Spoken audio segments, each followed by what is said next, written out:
You're out in California right now, aren't you? I am, yeah. You're out in based in LA? I am, yeah. I live Okay. in Los Angeles. Before I lived here, I lived in New York for 6 years. So, Right. But you before know. that, you lived in Colorado because you're originally from Wyoming, and then you Yep. moved to Colorado, and then to New York, and then over to LA. Yeah, I know. Okay. It's kind of when I tell people this, and I'm like, yeah, and my husband, he's from Maryland, and we met in New York, and then we live here in Los Angeles. And people are like, wait, what? Oh, what Wait, part two of new Maryland is places. your husband from? Annapolis. Oh, okay, okay. He's not too far from where I'm from. I'm originally from the Northern Virginia area. I'm not sure if he's Oh, familiar with that part of the area yeah, there. Yeah, so I'm yeah, I'm from Arlington, which is just a skip away from DC. So Annapolis is like totally. a His drive down the block, more or less. his mom's fiance is from Arlington. Oh, So really? yeah, Oh, that's okay. how and then when they were dating, they were, she would call us and be like, I have to drive, to go see my boyfriend. It Yeah, was yeah, so yeah, yeah, cute. yeah, yeah. Yeah.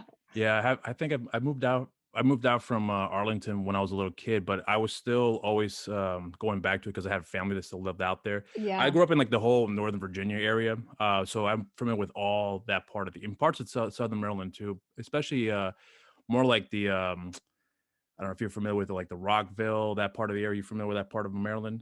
I don't know that much about it. I mean, Okay, when we go back to visit, we just go to Annapolis or I'm like sure your husband. DC. Yeah, I'm Yeah, sure your he husband may be knows. aware of it. Yeah, Yeah. Yeah. but well, that's great. Well, That it's a so beautiful place to grow up. I mean, yeah, like it was such a like I grew up in Wyoming where there was, you're landlocked and there's just yeah. tumbleweeds and, a couple mountains. You grew up like in a small town, from what I understand, right? Really small town. Yeah. Yeah. What was like the population over there? I was growing up, I think it was around 9,000 people. Oh, And really? now it's pretty much the same. I think it's maybe reached 10. I don't know. Uh, Ever since you I know. left? Since I left, it's reached 10. It's a very, very small town. There's a Main Street.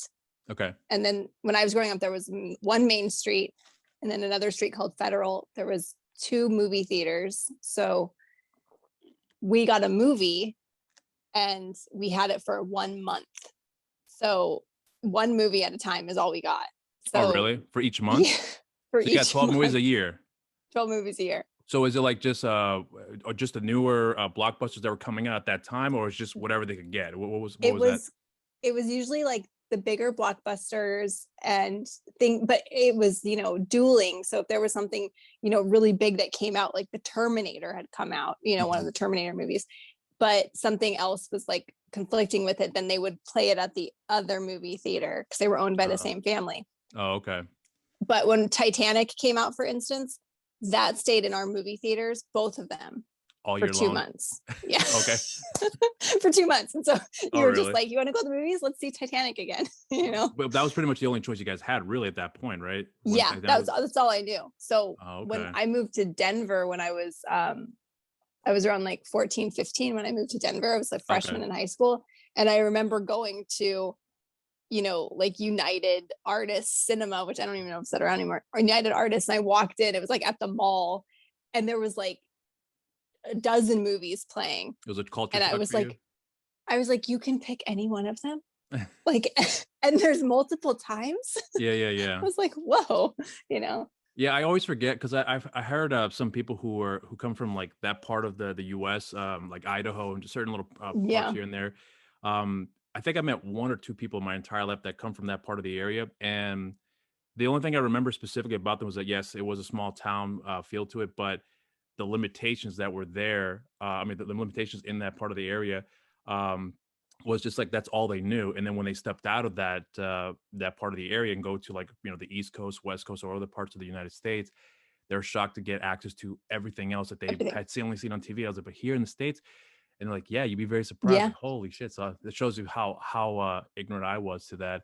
Uh, Yeah. so I was surprised to learn that. So, but that was interesting for me to wanted to bring up to you about the culture shock that you got from leaving Wyoming to Colorado, then to out to New York, and then now you're in LA. Yeah. Like, so once you started going through that transition, like, was it hard to?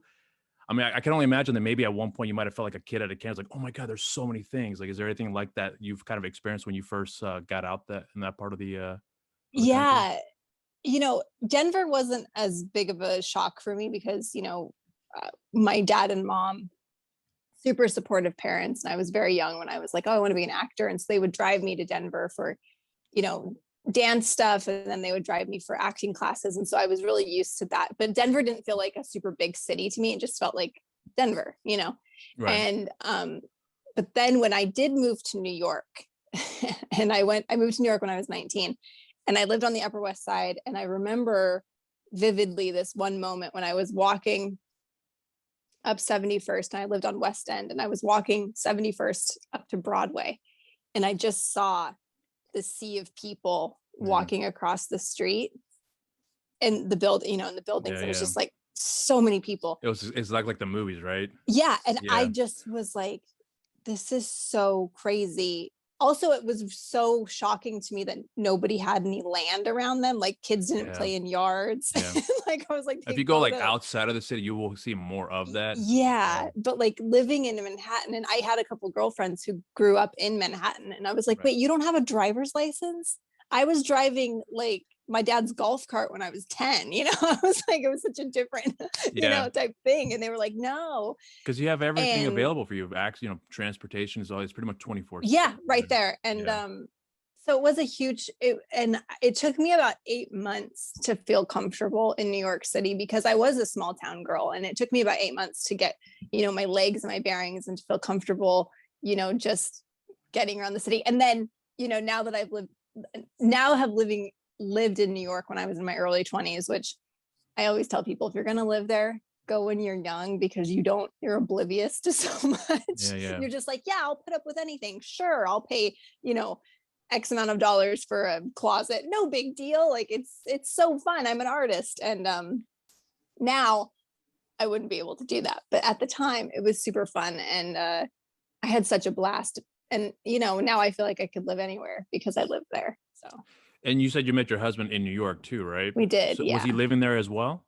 Yeah. So he was actually, we had the same talent manager, and he and I would work for her from time to time, like as one of her assistants. I would help out in the office, and he would come in, and I was always like, oh, he's cute. And then he kind of was like, he asked me out over an email, which this goes back so far. You know, it was like so long ago.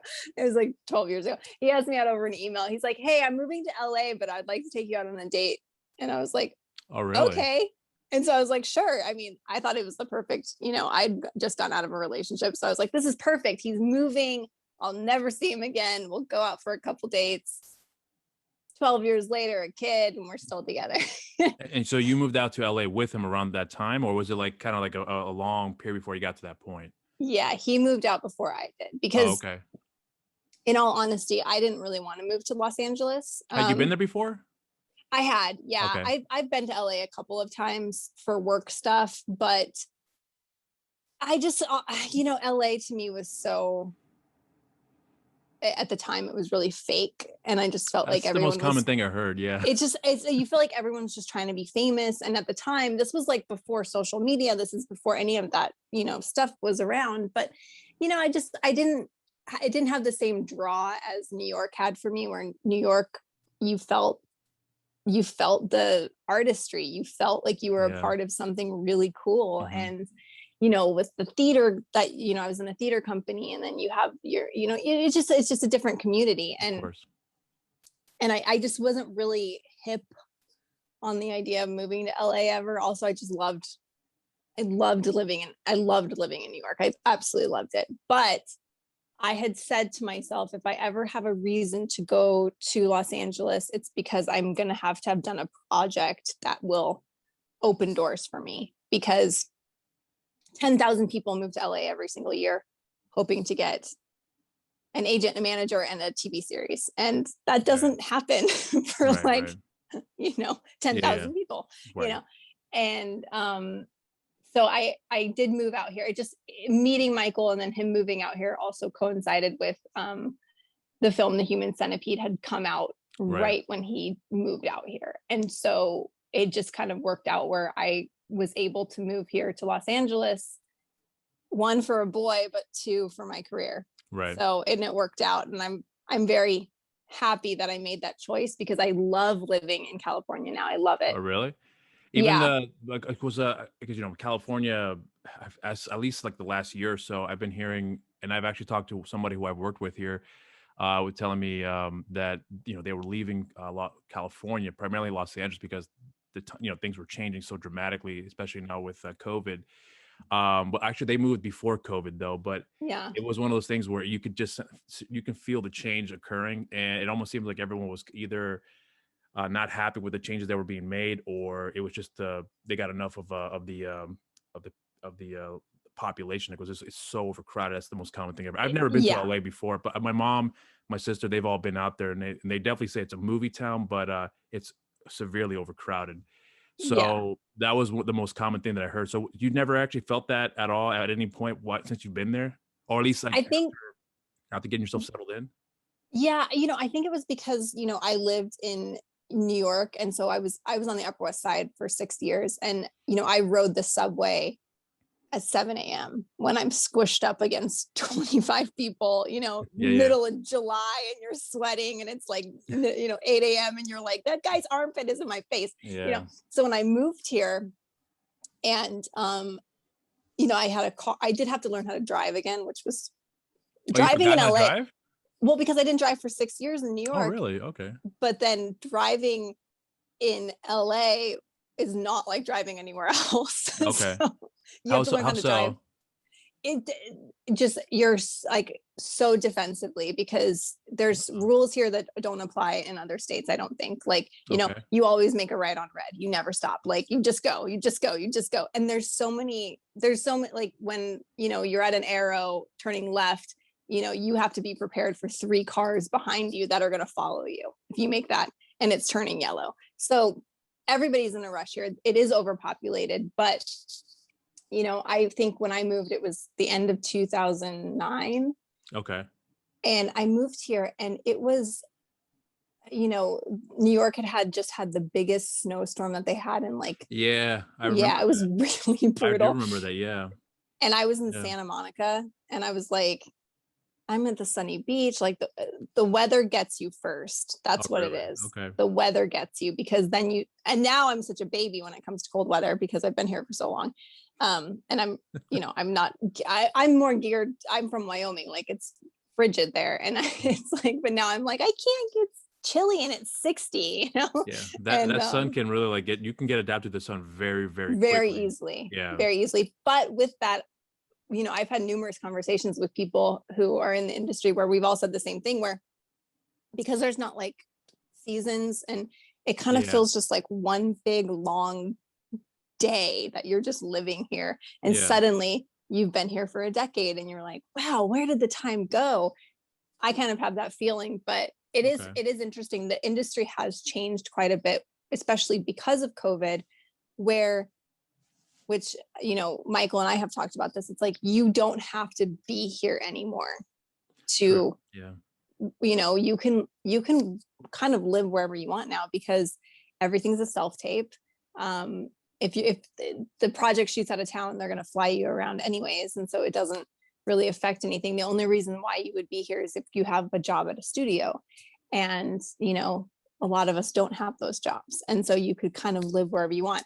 And so I know a lot of people who've moved to Atlanta. I know a lot of people Yeah. who've moved to New Mexico, Or and even in Louisiana too, I would imagine. Louisiana's a big Yeah. one. I know people who've moved up to Portland, and who are doing really, really well. It's just Portland like, and Oregon? yeah. Oh, really? I didn't know. So there's an Yeah. industry out there too? There's a bit of an industry, yeah, but they Okay. also have the ability to, and again, because it's not Los Angeles, you can afford to buy a home in those places, Yeah, have yeah. kind of a better life, and then you put yourself on tape, and you can say, hey, I can be a local hire in LA. You just crash on somebody's couch, and you come here and do your job, and you leave. I know tons of people who do that, Okay. and it's interesting because I shot in Atlanta last year. I didn't think I was going to work at all last year, and I ended up shooting for 2 months in Atlanta, and I hadn't been there before. And everybody that I was working with was like, oh yeah, I do both. Like, I live here in Atlanta, but I work in LA all the time. And I was like, that's so cool. Like, you have Yeah. the kind of best of both worlds. Yeah. So That's yeah. interesting. Yeah. So, because I had a conversation with a director a while back, and he pretty much he's also based out in LA, and he was telling me that when he first got to LA way back in, I think in the 80s, or no, I would say the 90s, if I'm not mistaken. the times were so different back then. It was almost as if though like Los Angeles was the mecca of everything for Yeah. films. Obviously that is the case, but it's just that at that time it was like at its peak because the 90s was like more of a spectacle. That's where you can really see the landscape of film change. I'm sure you experienced that when you see Titanic and some other films at that time. Yeah, yeah. It was like a spectacle. It was you have the star alongside the spectacle. That was Hmm. like it. Back in the 80s, it was just the star and then the film.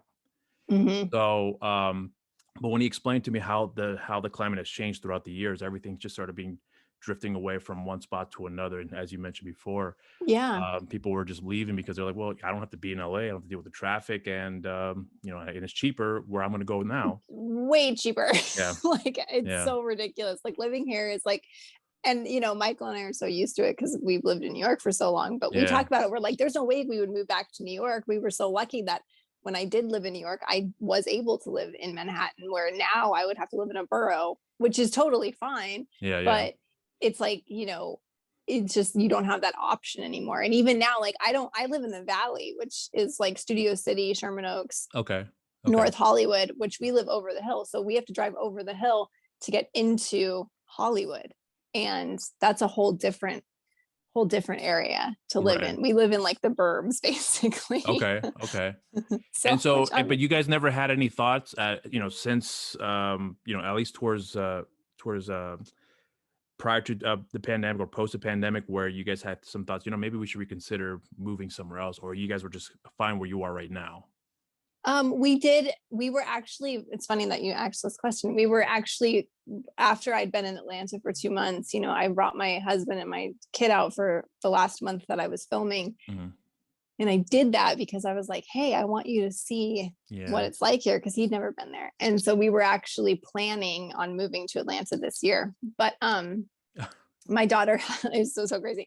We're actually planning on moving like the month of May. We were like, we're gonna move May 2021, we're gonna move to Atlanta. And we have friends there and everybody knew this. But my daughter has some health stuff that she has to have taken care of. And Mm.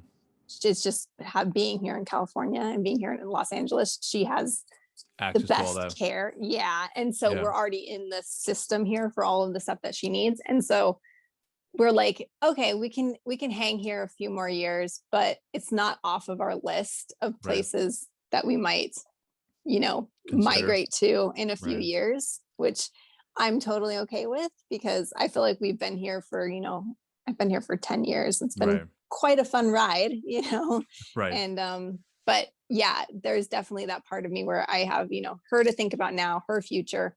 And a couple of my director friends who are older have kids, and they all did the same thing. Once they had their kids, they left Los Angeles and then they came back after the kids were grown up. And I was like, oh, interesting. Oh, Because okay. raising a kid in LA is going to be a lot different than raising a kid. It's not so Yeah. much of a normal life. Yeah. I've heard about that. People who would lived in LA for a while, but once they started having their kids, at least not all of them, but a good chunk of them would leave just to have their kids give them like a sense of normalcy, Yeah. not be around all that chaos that would come with being, I guess, a celebrity in some cases. Yeah. Um, Or just not being around the industry, because right, it's right. really like, my kid is not going to be an actor. I can tell you that right now. She is not going to be an actor, just from her personality. She's just like, we've tried to take her to auditions. I mean, she's only 2.5, but we have the same commercial agent, and they were trying to get us to audition with her all the time. Mhm. And I was like, she hates cameras, like hates Uh, them. She refuses to look at it. And I think because she knows that it's part of our job, and okay. she's just not interested. And so I'm like, I don't want to push her, and I don't want to try to make her be something. Like, that's Right, my right, job. right. But you go to any school, and there's like 12 kids who are like, I was on set last week with Mhm. whoever, Jennifer Lopez. And you're just like, Wow. what is going on? So So what it's like, kind of things is your daughter into then? oh, she's only 2.5, so right now Right. she's into like, Cartoons. yeah, Peppa Mhm. Pig and Bubble Guppies, and like any Nickelodeon TV Right, right, show right. she's into. Right, right. Dinosaurs. Okay. Dinosaurs are a big one right now, Yeah. Yeah, my but son, yeah. I think my son, when he was 2, his thing was Toy Story. Then it was SpongeBob. Cars was a huge one. I've seen Cars. Cars so many times. The first one, I've never been so bored of a Pixar. Not that the movie was terrible. It wasn't that. It's just that it was literally like a loop, one after the other. That the other. I was like, dude, you kid. We just saw the movie like 10 Yep. times already in one day. Yep. Give it a break. Yep. Nope. That's All right. Vivian All right. loves The Croods. Have Oh, you seen The really? I've never Croods? seen that Yeah. one. No, actually, I It's saw the first actually, one. I saw the yeah, first one. the Didn't see first the one. We second got the one. second one because we were Okay. like, oh, she likes the first one. Maybe she'll like the second one. Nope. Second one's not good. No, second one is good. Let me tell you, I do like the second one. It's not good for her. So Really? she does the same thing where she gets like attached to one, and I think Michael had put on The Croods at one point and she was like, oh, this Yeah. is my speed. I'm definitely down for this. And right now it's The Croods are Okay. just everything to her. I mean, if she's like having a issue, we're like, do you want to watch The Croods? And she's like, yeah, let's go. Like, it's just like, and so I feel the same way about Yeah. how you felt about Cars. I'm like, I've Yeah. seen this movie so many Yeah. times. Yeah, and then it was a nice a fresh change of pace when it went from like Cars to like Toy Story. Then it was what was the other one that he was into? He was into SpongeBob. I remember that very thoroughly. But Yeah. there was other stuff too. Oh, Power Rangers. Oh, Uh, wow. yeah, but it was one of the like the later ones because it was like the Power Rangers Samurai or something. I think it was one of those, if I remember correctly. And he was obsessed with that, and I was not into it at that point. At that point, he was at an age where he didn't need me to be there to watch Yeah. it with him. But then he started getting into video games, so then I would play with him. And I'm not much of a gamer these days. I rarely play video games. So I think at that point he started picking up on, all right, well, Papa's not into this sort of stuff. I'll just go over here for my own self. Yeah. Yeah. He figured it out pretty early on. But well, so I want to ask you about your background with how you pretty much started to the industry, because you had mentioned that you went to Colorado, lived there since you were 14, and it wasn't until you were 19, I think you said, when you went to New Mm-hmm. York. So was the intention to start in the business, or did you just go out there just for a fresh pace of change for your own personal self? No, it was to be an actor when I Okay. was, I decided pretty early on that I was going to be an actor. I think I remember telling my parents, when I think I was like 11 or 12, I was like, I think I'm going to be an actress. That's what I'm going to do. And, my parents they're wonderfully supportive. They're almost so supportive that it's like to a fault where like I've tried to quit a million times Oh, and really? they're like, you can't leave. And I'm like, I want to leave the business, because it gets difficult and Of course. you don't book work for a long time and it Mhm. sucks. And, it's like life happens. But, so when I was, 18, I actually came to LA first and I was here for a couple of months and I just was like, I'm not ready for this. Like, this isn't where I want to be. I just felt kind of almost like a country bumpkin in a big Right. city. Was that your first time And there when you were 18? no, I'd been here before because my mom's originally from California. So she's Oh, from okay. Huntington Beach. And so I'd Huh. been to California a few times, like, visiting and things like that. But it was just different, coming out here for the agenda of becoming an actor.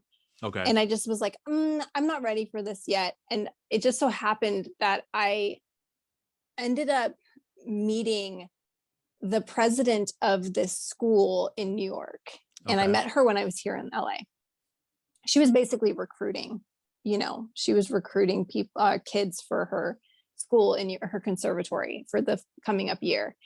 And I was like, I don't want to go to New York because I had been to New York one time previously. Okay. And I had a kind of a shitty experience because I was there to sign with an agency and I think I was like 15 or 16 at the time. And I was not ready for that. Like, What was it about it experience. that experience that was so shitty for you that it made you realize that this is not for me to do right now? What was that experience that made that Yeah. rough for The you? agent that I was meeting with, his office was right in Times Square. Okay. And this was the days of TRL. So Oh, okay. TRL was like everywhere. Yeah. And so my meeting just happened to coincide with like when TRL was taping. Okay. So it was like this really crazy, and being in Times Square. I think my dad has a video of me and I'm just like looking up at all the TV screens. I'm just so like, Shocked. what is going on? Yeah, Yeah. shocked. And just like, Yeah. it's just, you can see me absorbing all of this. And I Was was it young. I was like, overwhelming for you? it was very overwhelming. And again, I Okay. was like 15 or 16. And I Okay. went in and I met this agent. And the first time I had met him, he was super, super kind. And then this time when I met him, he was not so kind. How And come? basically, I honestly, I don't know. It just didn't, I later learned that he's like a huge dick. So it's just the way he is. But I was like, what? Okay. Sometimes I don't know. He was just, he wasn't in a very good mood when I was there. And then he like kind of almost forgot that we had a meeting that morning. Mm, And so I was sitting in the waiting room with my dad, and I'm, I like, it's like, I can remember exactly what I was wearing. And I remember the feeling and the butterflies. And I was like, oh my gosh, this is so exciting. Like I have this agent that's going to meet with me and, oh my God, if he signs me, I'm going to come to New York and I'm going to start my career and all these right. things. And he brings me into his office and he's like, you don't have enough edge for this business. That's what he said to me, point blank. Okay. And I was like, what? And he Okay. was like, you don't have enough edge. He's like, you got to have, grit and to be in this. And I was like, what? And I was so kind of, again, shell shocked. Like I was like, okay. And then he goes, read this copy for me. And he threw this like commercial copy at me, which is just like, commercial copy is I will say this like hands down, the dumbest copy you will ever read as an actor. It's just so beyond fake. It's like you're reading a Trident ad, for Trident gum or something. And it's just like, that's not how commercials are done. That's not how commercials are done anyways anymore. So it's like, so he throws this copy at me and he's like, read this. And I'm shaking and I'm like trying to do commercial copy, which I knew how to do commercial copy. I've done a bajillion commercials. And so I was like, and I was like flubbing and I was so nervous. And I was like, this is horrible. This is absolutely like horrific, this experience. And basically he was like, you need to come back to New York when you're ready for this. And I was like, I don't know what he's talking about. Right. Like I didn't really totally get what he meant, but I got it later. Right. So I walked out of that meeting and I walked with my dad and I said, I'm never doing this again. And we walked out of the office building. We walked, Oh, so you were by yourself in the room in the meeting. Oh, really? Yeah. And okay. my dad was in the waiting room and my dad was like, what happened? And I was like, he doesn't like me anymore. I don't know. It's like, I'm not edgy enough. I don't have it. I don't have what it takes. I'm not edgy enough. Fast forward to, I still never let go of, I wanted to be an actor. And so I was like, I'm not going to let one guy define, one agent, please. Fast forward, I'm here in Los Angeles a few years later. I had gone through some health stuff. So I had gone through some life experience at that point. And some like really heavy life experience. Like I had a rare blood disorder. I almost died twice within the years of 17 to 19. Okay. So when I came to LA and I met the woman who had the school in New York, and she was like, you need to come to New York and get training. She's like, you need to learn your craft. That was really appealing to me. And I was like, okay. So I was like, let's go. And so I went home and I told my parents, I said, I'm going to move to New York. I'm going to move there. I'm going to go to school and I'm going to study my craft and I'm going to become the best actor I know I can become at this young age. And that's what I did. And so I moved to New York. And again, I was super young and I was just like, I just had this like fire. And I did get that edge that this agent, I almost said his name, was telling me.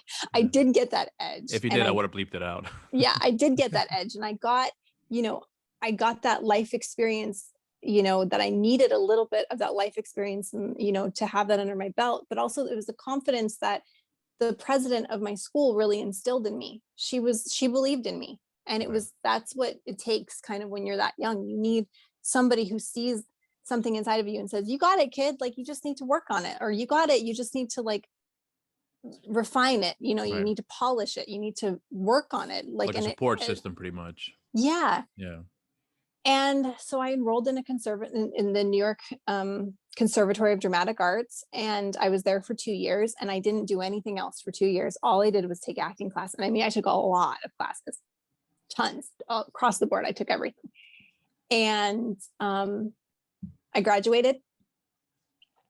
Also, being in that school, they make you intern. And so I had to intern for casting directors. I had to intern for agents and managers. I had to learn how, what it feels like to be on an actual film set behind the scenes. So I learned all of these really great tools, which you don't get at a lot of universities and conservatories. You don't get that. And then I learned how to build myself up as a business. And I was a business. Ashlynn Yennie was going to become a business. And then I graduated, and then the first feature film I auditioned for, independent feature, I booked, and it was the Human Centipede. Right. So it worked. Yeah. So, and then I wanted to go back to what you said something real quickly about your, the internship you had to go through. When you started to see how everything was being put together from the behind the scenes aspect of it, and that's including like the casting and all that, like seeing that whole spectrum of like the wheelhouse of what it takes to make a film.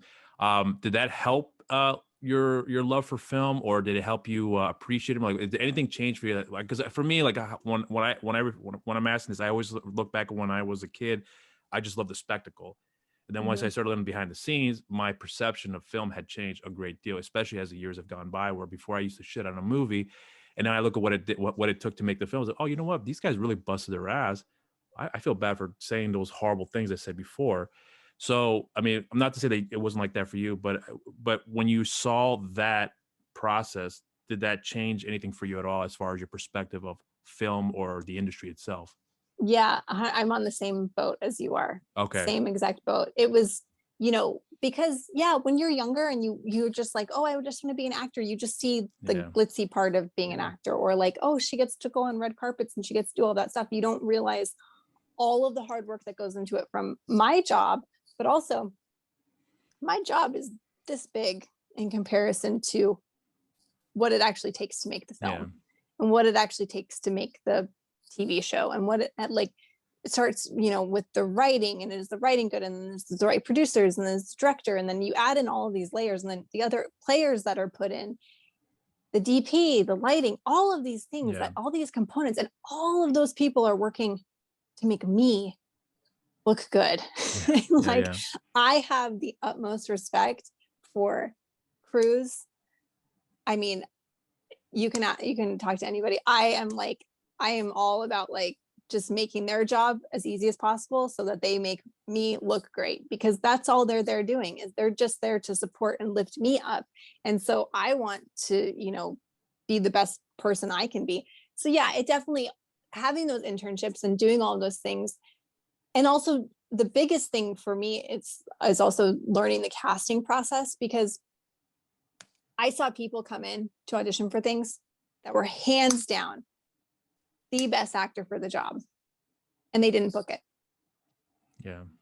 For one reason or another. It was because, oh, she looks too much like this person, or, oh, she doesn't fit with the husband, or, oh, we actually went with all girls instead of all boys, and she doesn't look like she would have all girls. It's like the variables of why people don't book a job and why an actor doesn't book a job, it's out of your control. And learning that when I was super young helped me to be able to stay in this business, because I'm rejected every single day.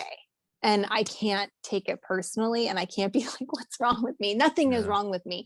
I just wasn't right for that specific thing, for whatever reason it was.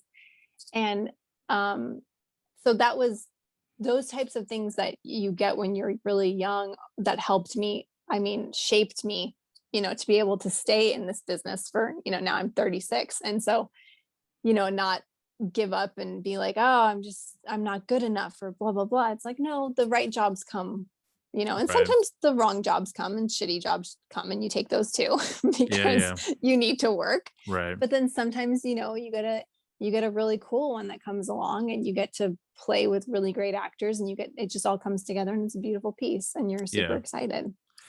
So have you ever had an experience, because I've talked to a few people who have auditioned to, or have auditioned somebody and they love them, and for one reason or another didn't work out, but then you still run into them from time to time. Hey, you were great in that audition. If there's something that comes up, I'm going to call you and reach out to you for so and so, for such project, I meant to say. Any experiences like that ever has happened to you since you started? Yeah, this was an so I auditioned for NCIS Okay. for 2 years straight. Okay. They brought me in for everything. And I'm talking everything. Any role that they could throw me at, they did. Okay. And I just was never booked. I never, and it didn't matter if it was a guest star, a co-star, it was recurring. It was like they just kept bringing me in, because the casting directors just really, really liked me. And then one day, my agent calls me, and this was like 2014 or 15. And I was still waiting tables at the time. I was, doing the actor thing where I was waiting tables still. And I was like, got this call from my agent. I go out back, I'm in this alleyway, and she's like, "Hey, NCIS wants to book you." And I was like, "I didn't audition for them this week or like last week. I haven't been in a few weeks." And she was like, "Yeah, I know. They just booked you because remember your last session, you had a producer session?" I was like, "Yeah." And she's like, "Well, they just like you enough. They're just going to give you this role." Oh, really? So I had, so that was one of those moments where I was like, oh my God, it does pay off. Like Yeah. just going in, showing up, doing your work, and leaving it there. Because again, I had auditioned so many times for Susan and Jason. They're the casting directors for NCIS. I auditioned so many times for them. And then finally, I'd been in enough times.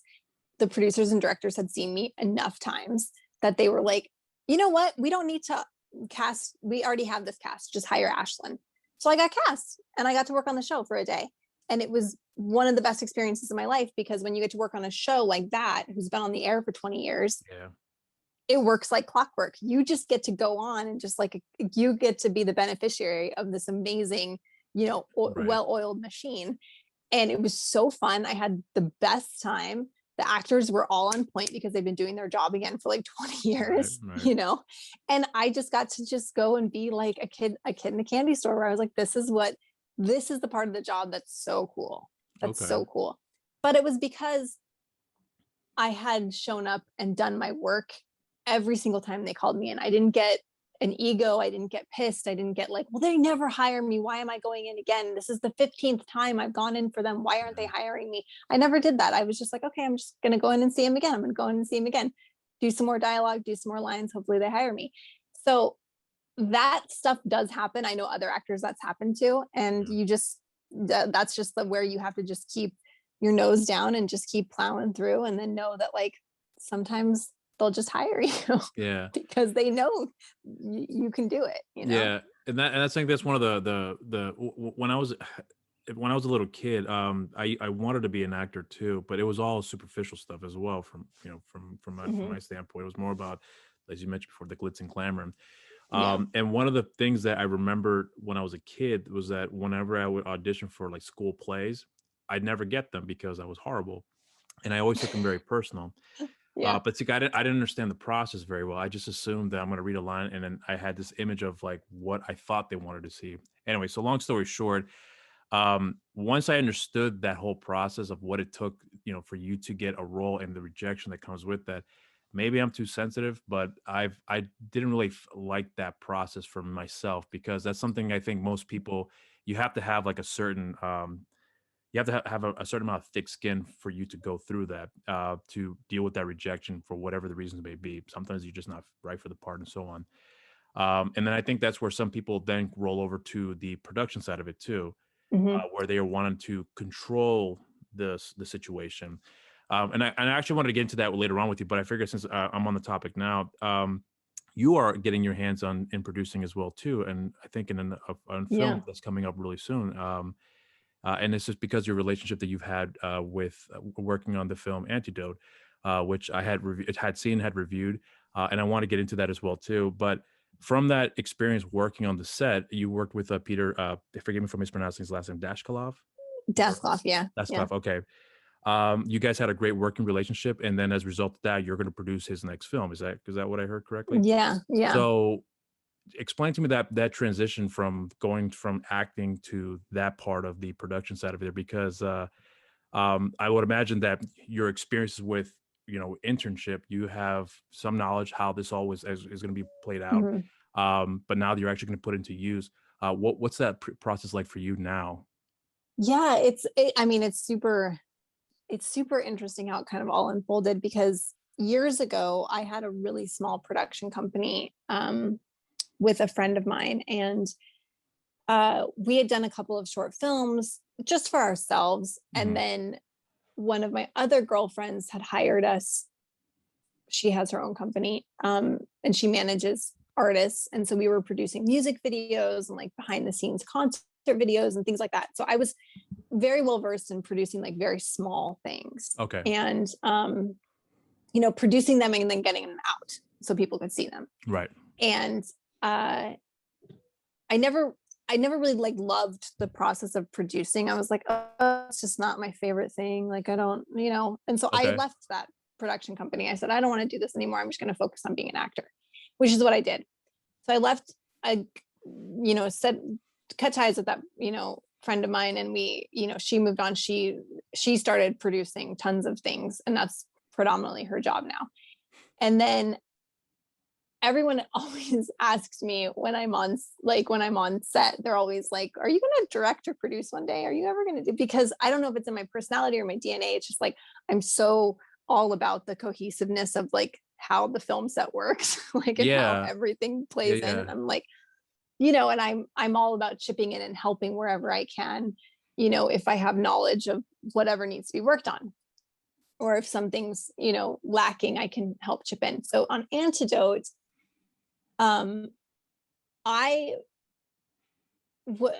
there's a whole backstory on how I actually got cast in the film, but yeah, if you don't mind sharing that, because that's actually, because I heard about the story too. So you got onto the project rather late. You had like a few days or something like that before the production got started, because there was another actress involved, and last minute they bailed out. And I think Peter or somebody, I can't remember who, maybe you could just fill in the blanks from here, because you then jumped into the project and then, you know, hit the ground running from that point. It was crazy. Yeah. It was nuts. Yeah. And you'll know this because when you have like a little one, my daughter at the time was almost a year old. She was like 11 months old. So she was turning 1 while I was filming. And so this is what's so crazy about Antidote is it's interesting, because I'll preface this, Peter, the director, is always just like, yeah, it's not a big deal. And I'm like, no, it was a really big deal, because I had worked with the director of photography, Lucas Pitassi. I worked with him earlier in 2019 on a short film.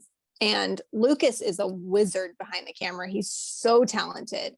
He can make magic where you're just like, whoa, that looks so like. I agree.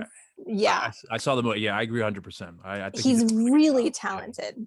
Yeah. So it's September, late September. It's like the end of September 2019. I'm like on my couch, you know, my daughter's asleep. My husband was out somewhere, and I get this Instagram message from Lucas, and he's like, hey, what's your month of October look like?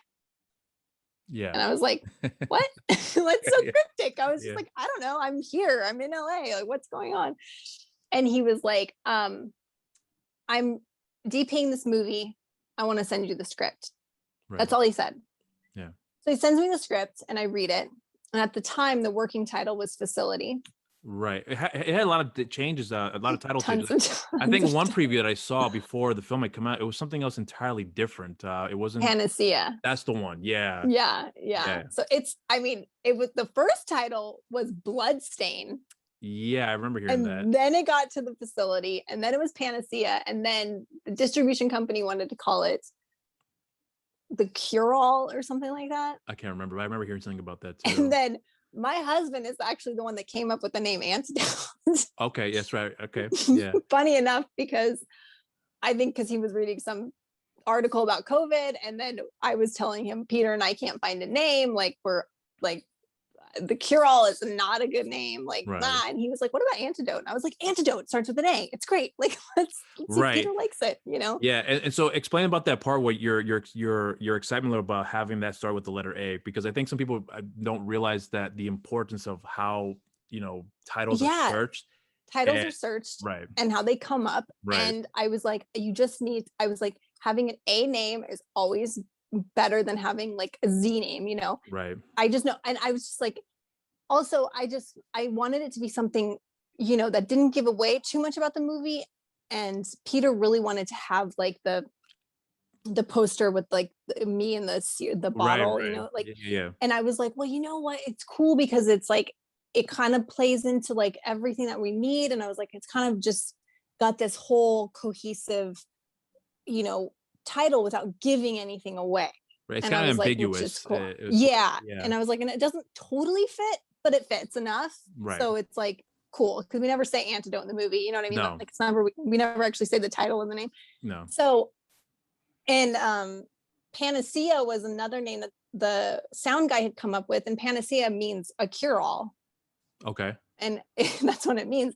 But it's another one of those titles where not enough people know that word, that people are like Panchea, It and might they're like, deter them is what I kinda think of it. Yeah, like, yeah, it's too weird. And yeah. years ago I did a movie which was titled Schism. And again, the distribution company was like, absolutely not. No one will watch a movie called Schism. So they changed it to Fractured, which there's tons of movies called Fractured. Yeah. And I was like, whatever, it's not my choice. So this one I had a little bit more control over because, I could help decide the name because Peter had made me a producer on the movie. Right. But going back to, again, how I got on the movie. So I read the script. I text Lucas back and I said, hey, this is really cool. Whoever plays Cassandra's Sharon has like a really great role. Right. And I didn't actually know what he was having me look at because there's Sharon, and there's Cassandra, and I was like, I don't really, what is it like? And then he goes, okay, so you're in. And I was like, what is he talking about? Like, this is so crazy. And then he was like, the director knows who you are. We start filming on Monday. This was Thursday night. And this was all shot in LA too. So it actually worked out in your favor. It worked out. Yeah. Yeah. And he goes, we start filming on Monday. Our lead actress bailed. Yeah. She quit. And I was like, what? And he's sending me videos of because they built the facility where we filmed. Right. They built that from the ground up. Yeah. So he sent me videos. He's like, this is where we're filming, like majority of the movie. This is who's already cast. And it was like, when he gave me Louis' name right off the bat, I was like, so you're already familiar with Louis beforehand, right? Yeah. I was like, whoa. I was like, okay. So again, I was like super stoked. So then I was like, okay, hold on. So then Friday, I have a phone conversation with Peter and Alexi, one of the other producers. And they were like, we know your work. You were on our short list to begin with of when we were casting it. We just went with this other actress because she's a name. She's on TV. You want to get the most bang for your buck when you're doing an independent film, which I totally get. But Lucas, hands down, gave me my job because Lucas was like, I've worked with her. She can do this. She's a super hard worker. Yeah. I'm telling you, hire her. And so Peter, after our phone conversation, Peter was like, great, I just want to hire you. And it was like so bizarre because I hadn't met him. So then that was on Friday. Saturday morning, I go and have coffee with Peter and Lucas and Alexi, and Louis happened to be in town. Right. And he flew in from Bulgaria, am I right? In Bulgaria. That's where he lives at right now. Yeah. Mm-hmm. Yeah. So he flew in he just happened to be here because he didn't film for like the first 3 weeks that we filmed. He only filmed the last 2 weeks. And so he was flying back to Bulgaria to like hang and then come back. But he just happened to have like a couple hours before he was leaving again. So we all hang out outside, having coffee in Santa Monica, and I meet everybody. And then I was like, okay, cool. I have to start work on Monday. Right. Let's make this happen. So I was like, oh my God, this is such an undertaking. But I was also really itchy to start doing something because, it'd been the first job that I did, the first real project that I sunk my teeth into after having my daughter. And so I was a whole different person. I had so much more, this when you become a parent, suddenly you change. Your perceptions change a lot. So much. Like you have so much more depth to you as a human being. There's just so much more that comes out of you. So I was really, really excited to get to, jump on board and jump into a role like that. And also getting to work with actors who were like so good. And I Yeah. was so excited to like, I got to play off Louis, who he doesn't get to play roles like Helen Bach all the time. Right. Yeah. And so he brought this like such a cool vibe. Like he's such a cool cat, but man, he had this like, you know, and he's just a gem of a human Yeah. being outside of, working. And so it honestly just was one of the best experiences. But on set, there wasn't, it's when you're making an independent film, especially with not a lot of money, you don't have a ton of extra hands. And so there wasn't a script supervisor, which can be really scary for the editor. I have a psychotic memory with continuity. That's what I wanted to Yeah. ask you about, because that's one of the things I heard about you too, because you were Yeah. so adamant about where you were standing at a shot, what you were holding, and so on and so forth. Yeah. And that was one of the things that I found extremely interesting about you as an actor, because most actors, I wouldn't say most, I shouldn't say that, but I think some actors may take for granted, like, well, the director will just tell me where I was standing. They took pictures of the night before for me to be. You're Yeah. pretty much like adamant about that, so everything remained consistent. I'm glad you pointed it out too, because I wonder if that was something that if that particular method was that a problem for some of the people that were not as concerned about it? I think at first it was, they were Yeah. like, shut up. Yeah, yeah, Like, yeah. they were like, you're so annoying, because I was like, no, that's not right. No, no, Yeah. I'm not going to do it. I was like, because that doesn't make sense. I was like, it has to be the same, you guys. Like, we have to. And the reason why I'm kind of drilled into me that way is because when I was in my conservatory, I had a class on continuity, and I had a teacher who was this British chick who was just phenomenal. But she was one of Judi Dench's, or she is one of Judi Dench's best friends. And Judi Dench would send us like dailies from old films that she had done. And Judi Dench is one of the best actresses who will hit a mark the same every single time. She will have the same action. Now, vocally and emotionally, she can change, but the action and what she's moving around will stay the same. Tommy Lee Jones is also another actor who's just on point with those things. So I became kind of like obsessive about it because of that class that I took, and because it was like a year-long class where, I would get in trouble if I didn't hit the same thing. Now, it was just body-wise actions that you were doing. They also have to be motivated by something. They need to have meaning behind them. Like, we just don't move arbitrarily when we're doing things, And so, like right then, you just took a drink of water because you were thirsty. Now, if we were to replay this, I need you to take the drink of water at the exact same place because you were thirsty. You may not be thirsty now, but your character was, and so it's like all of these things. So, but Peter and Lucas actually started really appreciating it because we were filming in one hallway, and because there were so many different tricky angles we had to have, they needed that like kind of intensity to make sure that it all matched. And I was like, no, my hair was more like, I had a big issue with my hair sometimes because I was like, it's too fuzzy right now. It's too big. I didn't look like this. And so sometimes in the movie, you see me slick my hair back, which is not like such a weird like character thing, because I was like, it's not going to match if I don't do it, And so because of that, and then I was helping with wardrobe, I was helping, I was just, because the wardrobe had some issues going on, because they were like, what do we, with masks up, masks down, all the doctors, blah, blah, blah. So I ended up just really becoming really good friends with Peter along the way of filming this movie. And then he just started to confide in me about like how he like saw more stuff coming about, like progressing the story and all of these things. And then after we had finished principal photography, he did a rough cut of the movie, and it honestly, it was like, yeah, you didn't care about her. You didn't care about the story. You didn't care about the characters. And you had to do reshoots, right?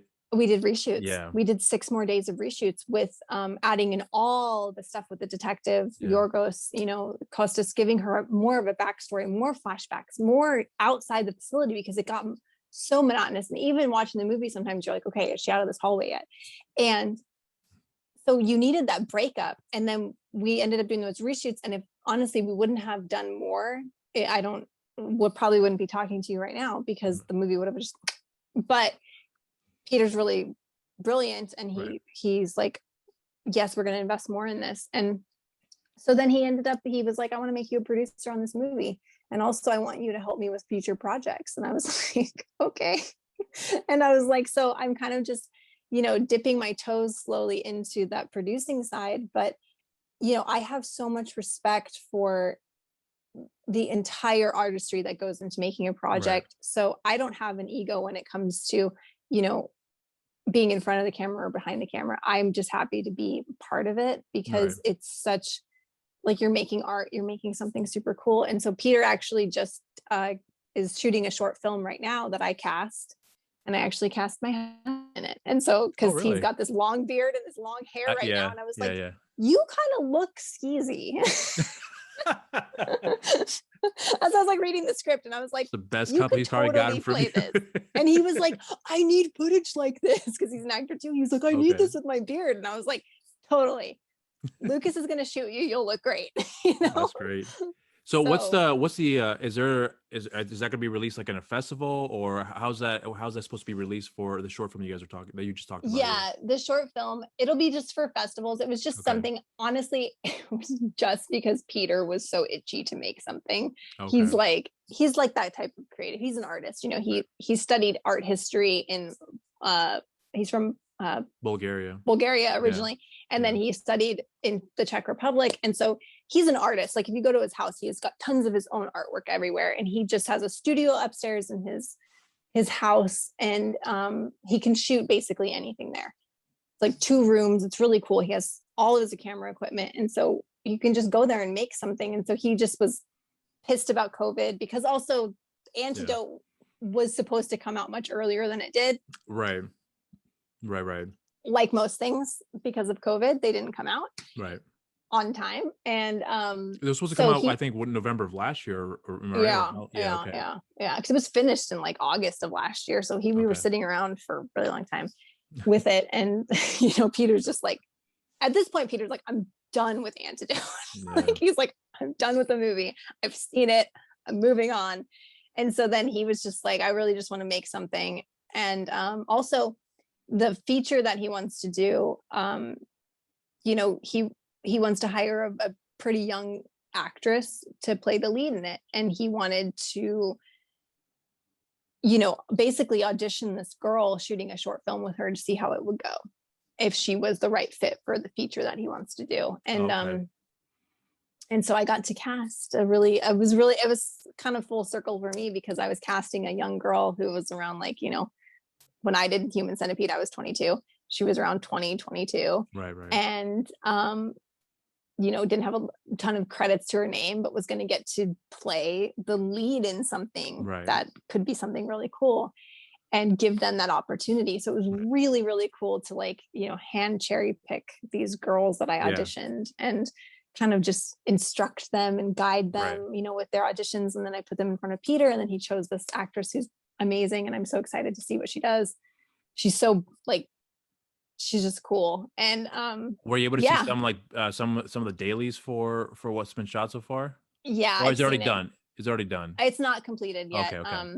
They've been slowly doing it over, like, weekends, and then they had to take a break because Peter had to do a bunch of stuff for Antidote. But it was like, I'm seeing, like, and again, Lucas is shooting it. So then again, it's the Wild West. You can do whatever you want with a short film. It's like making cool stuff happen. Right. And it's just for festivals. Like, Peter just wants to enter it into festivals and just, see what happens. But it was just really just an art piece for him to make. Right. Yeah. Okay. So I want to get back to with Antidote real quickly, because so I had heard about the movie through Louis Mandylor's social media, because he's been promoting the hell out of this film through his social media accounts. And, I don't know if you noticed when you said Louis, when you were excited about Louis, I was like, you've heard of him too. Cause I've been a fan of him since I saw the film, The Debt Collectors, which came out a few years back. Have you seen that movie, by the way? I have seen it. Yeah. So I loved his performance in that movie, and he had such a familiar face that I was like, I know I've seen him from somewhere. So since that performance, I looked into his filmography, and I was like, okay, I know who he is. And I became a fan of him since then. So I've been keeping up with his work for quite some time. Anyway, so when I saw the movie, I'm gonna be completely honest. I was mixed about it at first when I first saw it. And thankfully, I saw it again the following night because I rented it on Amazon when it had come out, Mhm. and I was mixed about it because I didn't understand the approach of the story at first. So I went back to Yeah. saw it and I saw it again, and I'm glad I did because and that's probably because I'm so used to watching so many films that, well, let's give it a second watch. Maybe my perception will change. Usually that's usually what happens with me. So I saw it again the second time the following night, and then I got it.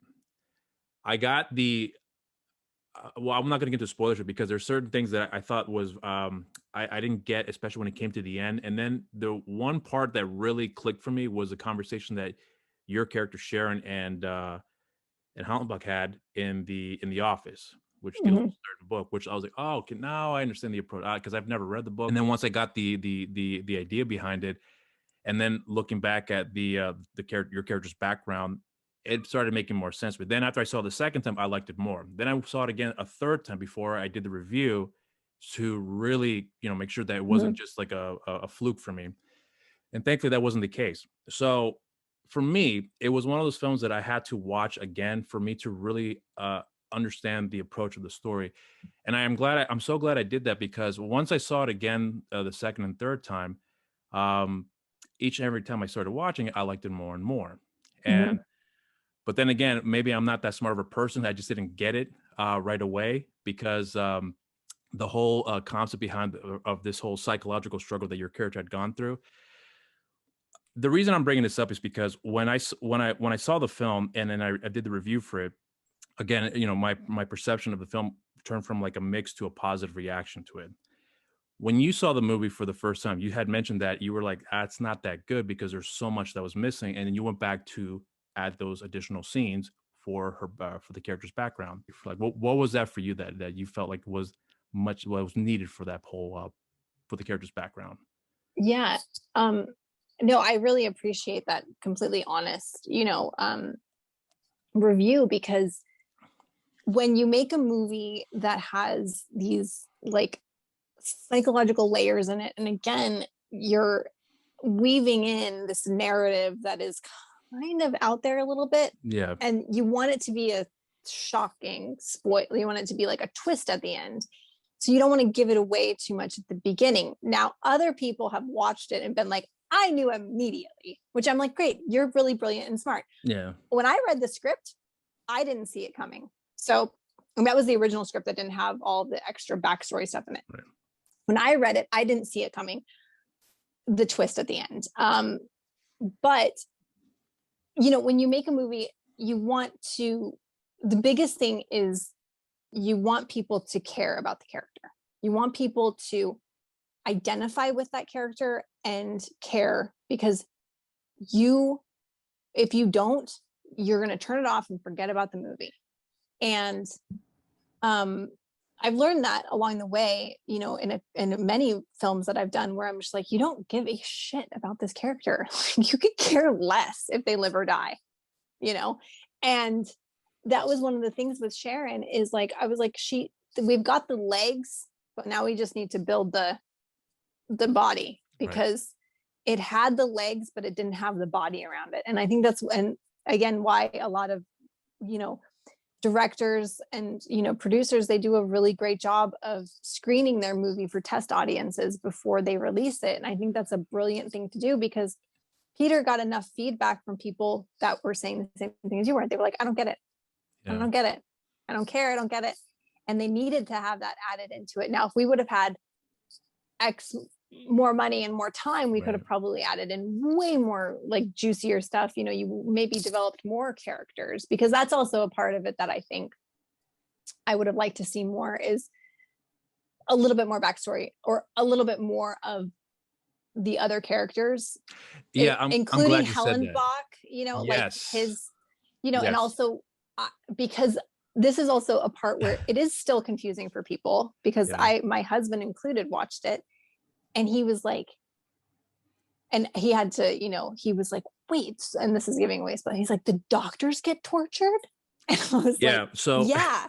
And I was like, and he was like, no. And I was like, Yeah. Yeah. yes, they do. And I was like, but again, that's not shown. It's just only briefly talked about for, one, and it's really, Louis' performance that sells Right. that whole Right. piece, that you click and that whole piece turns the whole movie upside down. Yeah. And so it is one of those tricky things that I think we did a good job doing, Yeah, but I could it agree. have been done better? Of Yeah. course. Yeah. But at the same time, was there tons of time to make it happen? No. Was there X amount budgets, that didn't matter? Right. No. But, going back to the drawing board and adding those scenes in to make you care more about her were essential Yeah.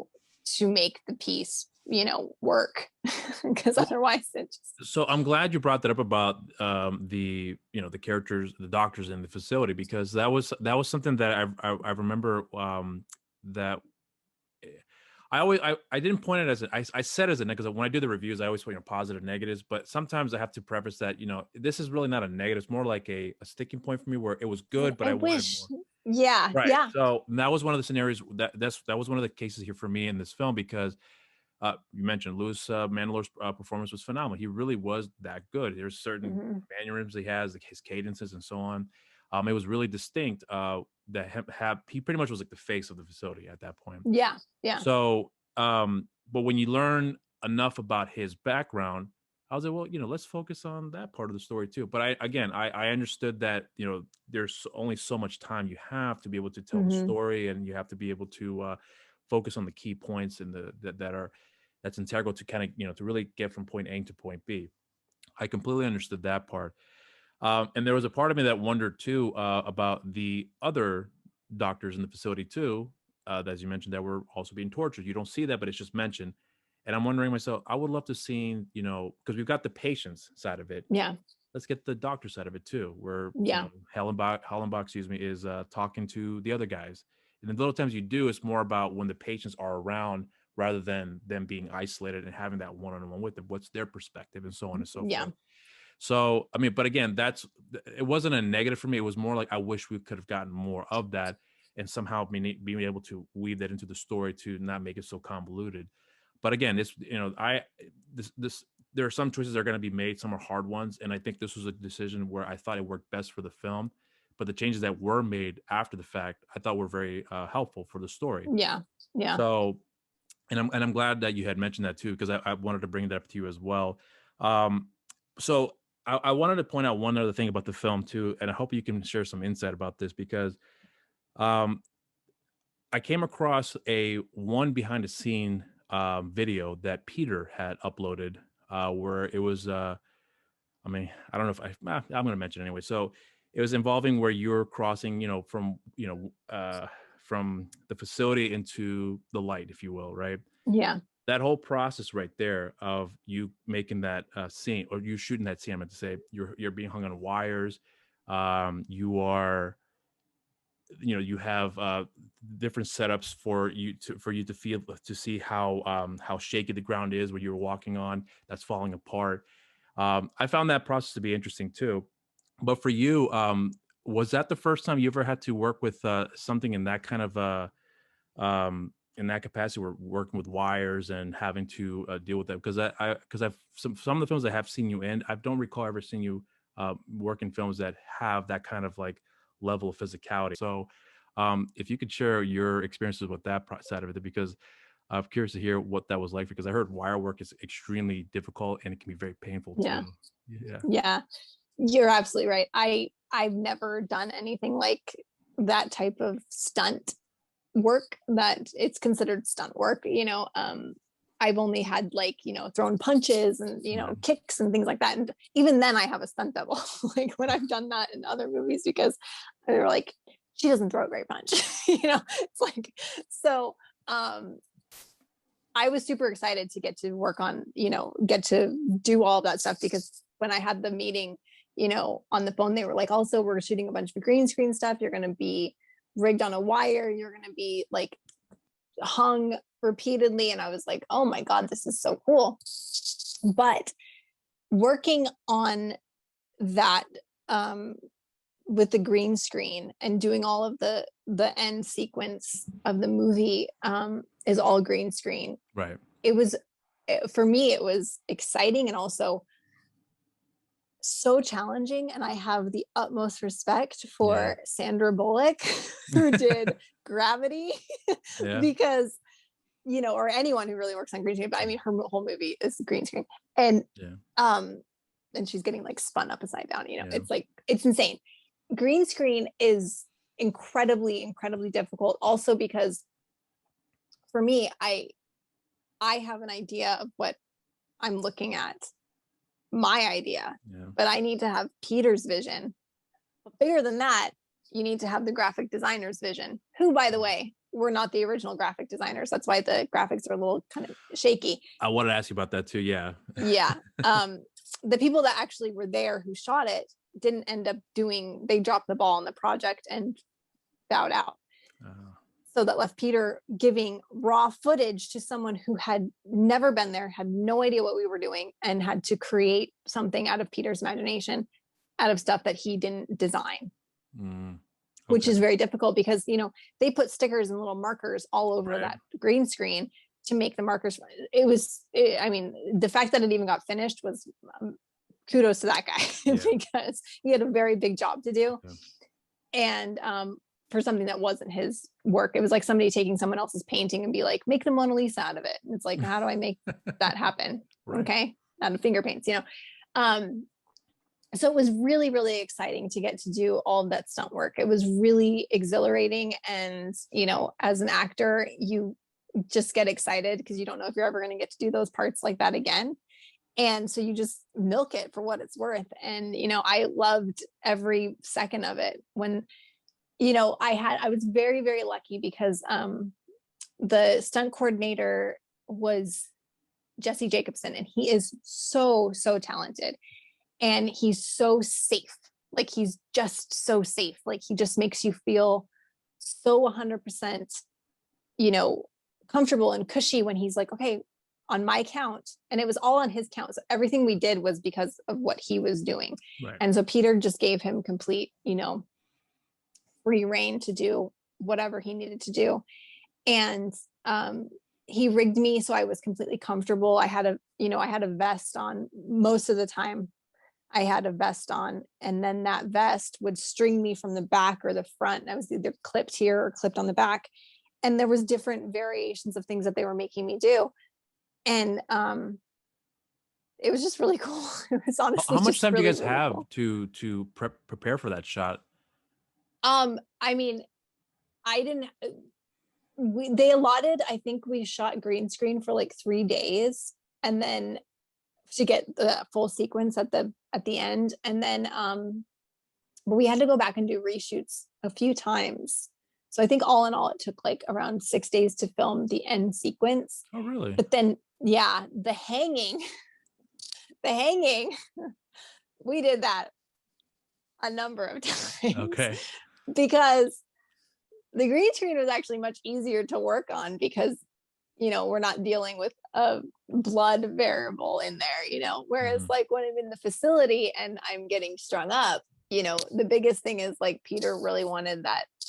And this again isn't giving it away. People can see this, but he wanted to see the wire like go into my neck. Yeah. And the special effects girl, Mari, she did a great job. She was just like, I can't control blood.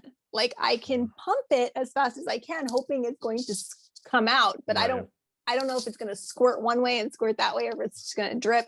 Right. So I think one of the first times we did it, like, it just is like coming out like this, like a stream, like this. Okay. And it's like not working. And Peter's like, that looks like shit, Yeah. But to reset a blood gag like that, practical effect, takes hours. Yeah. So they have to clean it up. They have to clean me up, reset the entire thing to make it look like, we don't have, and again, we don't have excess amount of time. We don't have excess amount of money.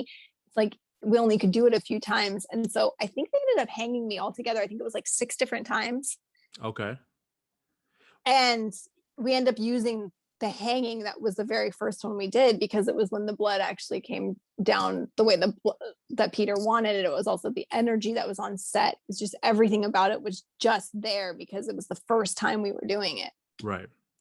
When Cassandra slices her throat, I don't know what take they used on it, but I think she did it like 3 or 4 times, and she was connected to the wall. because she's got tubes down her back connected to the wall so that she's against it. It's like sprays. And again, that was a bloody mess to clean up. So it's like when you have to reset that type of thing, it's like all hands on deck, wiping everything down, cleaning it up to get her reset to then do it again. And when you look back on those times, you're just like, how did we get it done? You know, you ask yourself, it's like making a movie. You're like, how in the world did we make this happen? But we did. And so got through it. But yeah. So I was curious to also have you talk about your, you had this great experience with Antidote.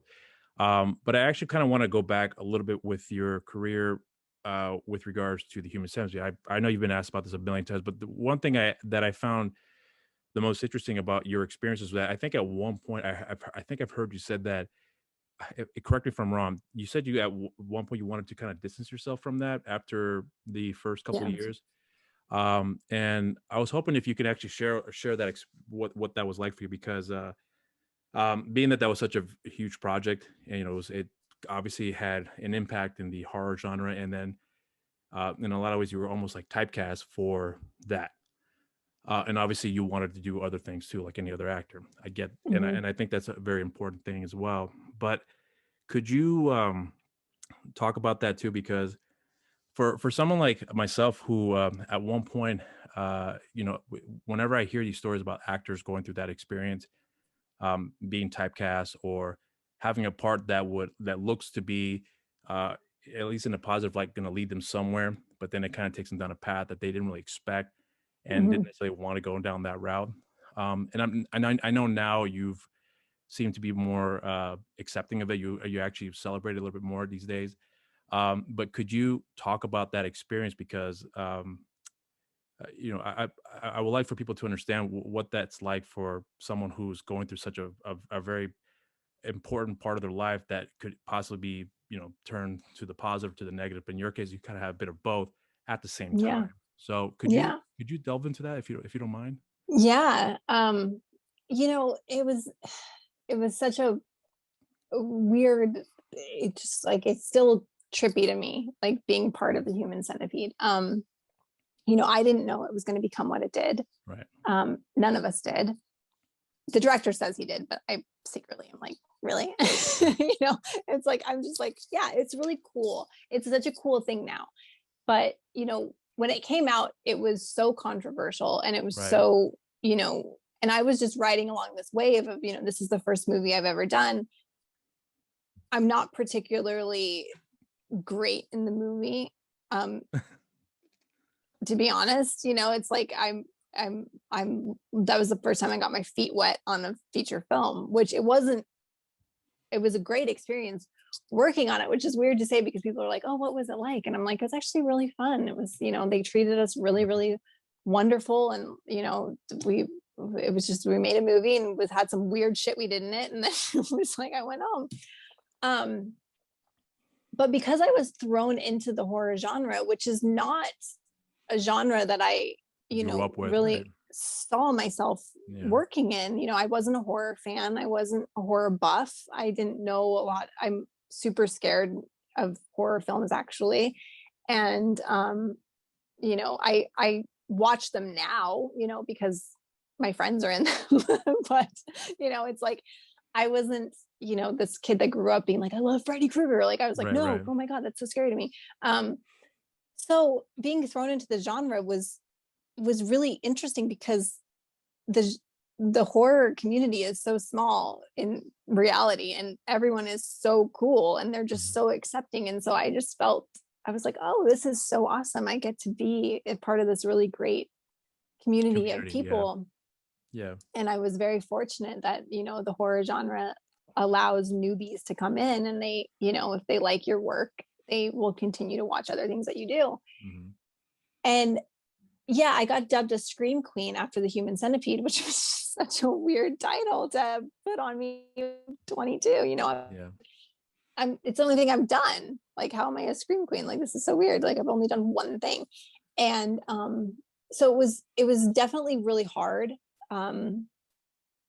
because as much as the Human Centipede is accepted in the horror community, it is not accepted in mainstream.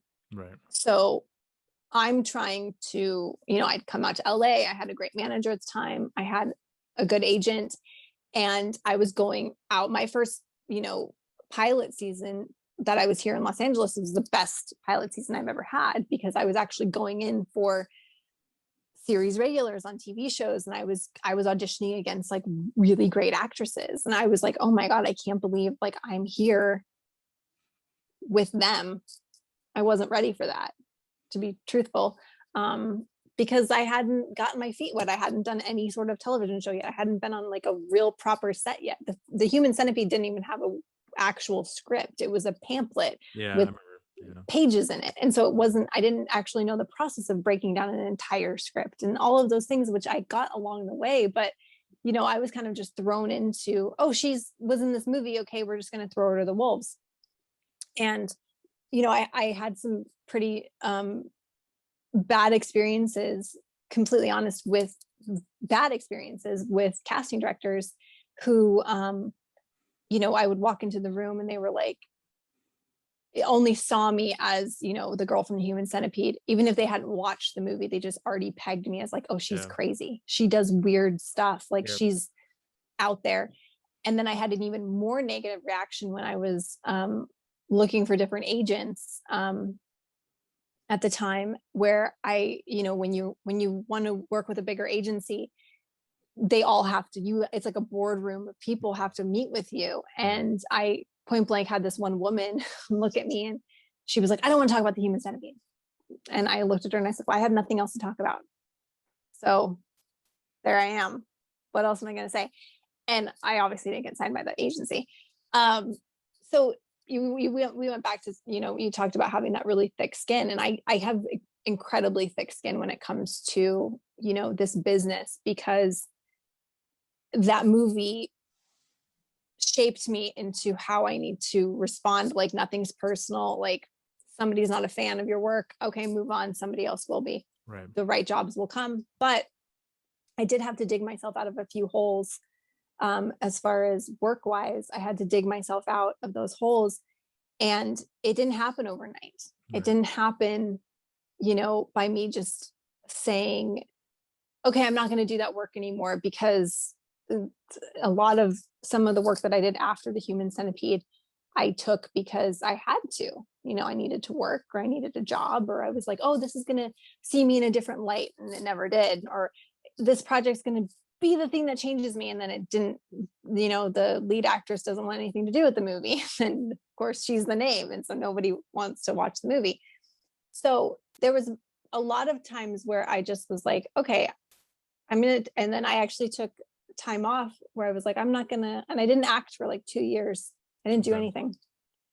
And I didn't want to be associated with being in the Scream Queen. I didn't want to be associated with being a horror actress. What was it like? I mean, when you were going through that part of your life and deciding to step away from acting or just the business in general, was it mainly because of that? Was it because the experiences from, the casting directors and everyone else inside of the industry, was that, I know that was a contributing factor, but what about with the fan experience as well? Because I mean, you've done quite a few Comic-Cons, panels and things like that. And I've actually heard in a few interviews as well too, where you've had some people that weren't very polite to you, where they would send you pretty shitty messages along the way. So, I mean, I would assume that also helped, not help, I would say, that you made that decision. Propelled me. Yeah. Right. Exactly. Thank you.